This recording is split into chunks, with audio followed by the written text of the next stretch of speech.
ನಮಸ್ಕಾರ. ಒಬ್ಬ ಗಂಡಸಿನ ನಗುವಿನ ಹಿಂದೆ ಏನೆಲ್ಲ ಅಡಗಿರ್ಬೋದು ಅಂತ ಎಂದಾದ್ರೂ ಅನಿಸಿದ್ಯಾ?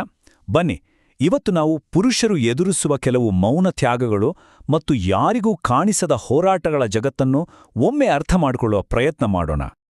ಸರಿ, ಈ ಇಡೀ ಚರ್ಚೆಯ ಮೂಲಕ್ಕೆ ಹೋಗೋಣ. ಅಲ್ಲಿರೋ ಒಂದು ಮುಖ್ಯವಾದ ಪ್ರಶ್ನೆಯಿಂದ ಶುರು ಮಾಡೋಣ. ಅದ್ಯಾಕೆ ಹೀಗೆ? ಒಬ್ಬ ಗಂಡಸು ಯಾಕೆ ತನ್ನೆಲ್ಲ ನೋವನ್ನ ನಗುವಿನ ಹಿಂದೆ ಮುಚ್ಚಿಡಬೇಕು?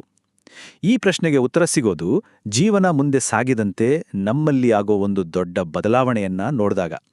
ನೋಡಿ, ವಯಸ್ಸಾಗ್ತಾ ಆಗ್ತಾ ಪ್ರತಿಯೊಬ್ಬರಲ್ಲೂ ಒಂದು ಮೂಲಭೂತ ಬದಲಾವಣೆ ಆಗುತ್ತೆ.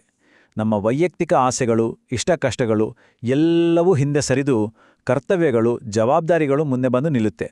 ಹೌದು, ಒಂದು ನಿರ್ದಿಷ್ಟ ವಯಸ್ಸಿನ ನಂತರ ಇಷ್ಟ-ಕಷ್ಟ ಅನ್ನೋದೆಲ್ಲ ಮಾಯವಾಗಿ ಕೇವಲ ಜವಾಬ್ದಾರಿಗಳು ಮಾತ್ರ ಕಣ್ಮುಂದೆ ಇರತ್ತೆ. ಇದು ಯಾವುದೋ ಸಣ್ಣ ಬದಲಾವಣೆ ಅಲ್ವೇ ಅಲ್ಲ. ಇದು ನಮ್ಮ ಅರಿವಿಗೆ ಬರದೇನೆ ನಮ್ಮ ಜೀವನವನ್ನೇ ಬದಲಾಯಿಸೋ ಒಂದು ದೊಡ್ಡ ಪಯಣ. ಈ ಸ್ಲೈಡ್ ನೋಡಿ, ಇದು ಆ ಬದಲಾವಣೆಯನ್ನ ಎಷ್ಟು ಚೆನ್ನಾಗಿ ತೋರಿಸುತ್ತೆ. ಒಂದು ಕಾಲದಲ್ಲಿ ನನಗಿದು ಬೇಕು ಅಂತಿದ್ದ ಮನಸ್ಸು ಈಗ ಎಲ್ಲರಿಗೂ ಎಲ್ಲವೂ ಸಿಕ್ಕಿದ್ಯಾ ಅಂತ ಯೋಚಿಸೋ ಹಂತಕ್ಕೆ ಬಂದಿರುತ್ತೆ. ಈ ಪ್ರಯಾಣ ಯಾವಾಗ ಶುರುವಾಯಿತು, ಹೇಗ್ ನಡೀತು ಅನ್ನೋದೇ ಗೊತ್ತಾಗಲ್ಲ. ಹೀಗೆ ಜವಾಬ್ದಾರಿಗಳು ಹೆಚ್ಚಾದಂತೆ ಅದರ ಜೊತೆಯಲ್ಲೇ ಒಳಗೊಳಗೆ ಒಂದು ಸಂಘರ್ಷ ಕೂಡ ಶುರುವಾಗತ್ತೆ. ಅದು ಯಾರಿಗೂ ಕಾಣಿಸಲ್ಲ. ಅವನ ಆಂತರಿಕ ಪ್ರಪಂಚ ಹೇಗಿರುತ್ತೆ ಗೊತ್ತಾ? ಅಲ್ಲಿ ಲೆಕ್ಕವಿಲ್ಲದಷ್ಟು ಕನಸುಗಳು ಹೂತು ಹೋಗಿರ್ತವೆ. ಜೊತೆಗೆ ಯಾರತ್ರಾನೂ ಹೇಳ್ಕೊಳ್ಳೋಕಾಗ್ದಂಥ ಅದೆಷ್ಟೋ ನೋವುಗಳು ಮನೆ ಮಾಡಿರ್ತವೆ. ಇದಕ್ಕೆ ಒಂದು ಸಣ್ಣ ಉದಾಹರಣೆ ಅಂದ್ರೆ ಆರ್ಥಿಕ ವಿಚಾರ.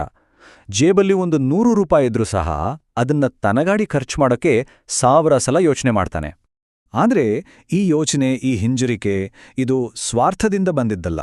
ಬದಲಿಗೆ ತನ್ನಿಂದಾಗಿ ತನ್ನವರಿಗೆ ಯಾವುದಕ್ಕೂ ಕೊರತೆ ಆಗ್ಬಾರ್ದು ಅನ್ನೋ ಒಂದೇ ಒಂದು ಕಾಳಜಿಯಿಂದ ಬಂದಿರುತ್ತೆ. ಇಲ್ಲಿ ಪ್ರೀತಿ ಮತ್ತು ಕರ್ತವ್ಯವೇ ಮುಖ್ಯ. ಹೀಗೆ ಒಳಗೊಂದು ನೋವಿನ ಪ್ರಪಂಚವನ್ನಿಟ್ಟುಕೊಂಡು ಹೊರಗಡೆಗೆ ಒಂದು ಮುಖವಾಡ ಹಾಕಿಕೊಳ್ಳಲೇಬೇಕಾದ ಅನಿವಾರ್ಯತೆ ಬರುತ್ತೆ. ಆ ಮುಖವಾಡವೇ ಒಂದು ನಗು. ಹೊರಗಿನ ಜಗತ್ತು ಏನೇ ಮಾತಾಡ್ಲಿ, ಎಷ್ಟೇ ಅವಮಾನ ಮಾಡ್ಲಿ, ಅದೆಲ್ಲವನ್ನೂ ಅಲ್ಲಿ ಬಿಟ್ಟು ಮನೆ ಹೊಸ್ತಿಲು ದಾಟಿದ ತಕ್ಷಣ ಎಲ್ಲವನ್ನೂ ಮರೆತು ಒಂದು ನಗು ನಗ್ಲೇಬೇಕು. ಇದೊಂದು ರೀತಿ ರಕ್ಷಾ ಕವಚ ಇದ್ದಾಗೆ. ಯಾಕಂದ್ರೆ ಸಮಾಜದ ನಿರೀಕ್ಷೆಗಳೇ ಹಾಗಿವೆ. ಸ್ವಲ್ಪ ಸುಸ್ತಾದ್ರೆ ಸಾಕು, ಅಸಮರ್ಥ ಅಂತಾರೆ. ಕಣ್ಣಲ್ಲಿ ನೀರ್ ಬಂದ್ರೆ ದುರ್ಬಲ ಅಂತಾರೆ.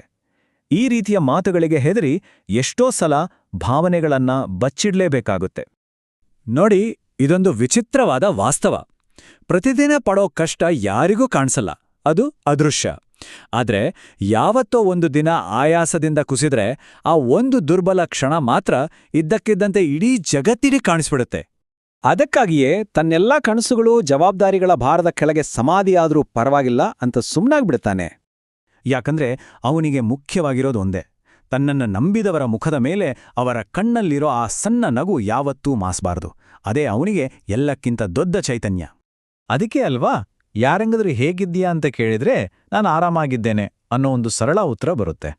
ಆದ್ರೆ ಆ ಒಂದು ಮಾತಿನ ಹಿಂದೆ ಮನಸ್ಸು ಒಡೆದು ಚೂರಾಗಿದ್ರೂ ಕೂಡ ಹೇಳ್ಕೊಳ್ಳಲಾಗದ ನೋವಿನ ಇಡೀ ಸಮುದ್ರವೇ ಅಡಗಿರುತ್ತೆ.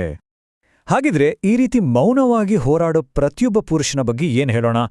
ತನ್ನ ಹೆಗಲ ಮೇಲೆ ಇಡೀ ಪ್ರಪಂಚದ ಭಾರ ಹೊತ್ತು ತನ್ನವರನ್ನು ಸಾಕುವ ಪ್ರತಿಯೊಬ್ಬ ಗಂಡಸು ನಿಜಕ್ಕೂ ಒಬ್ಬ ಯೋಧನೆ. ಅವನ ಯುದ್ಧ ಮೌನವಾಗಿರಬಹುದು ಅಷ್ಟೇ. ಹೌದು, ಸೋಲಿನಂಚಿನಲ್ಲಿ ನಿಂತಿದ್ರೂ ಕೂಡ ತನ್ನನ್ನು ನಂಬಿದವರಿಗೋಸ್ಕರ ಗೆಲ್ಲೇಬೇಕು ಅಂತ ಹೋರಾಡೋ ಪ್ರತಿಯೊಬ್ಬ ಗಂಡಸಿಗೂ ಈ ಮಾತುಗಳು ಅರ್ಪಣೆ. ಸೊ ಮುಂದಿನ ಸಾರಿ ಒಬ್ಬ ವ್ಯಕ್ತಿ ನಗ್ತಾ ಇರೋದನ್ನ ನೋಡಿದ್ರೆ ಒಂದು ಕ್ಷಣ ಯೋಚಿಸಿ, ಆ ನಗುವಿನ ಹಿಂದೆ ಅದೆಂಥ ಹೋರಾಟ ಅಡಗಿರಬಹುದು ಅಂತ. ಆ ಮೌನ ಯೋಧನಿಗೆ ಮನಸ್ಸಲ್ಲೇ ಒಂದು ಸಲಾಂ ಹೇಳೋಣ.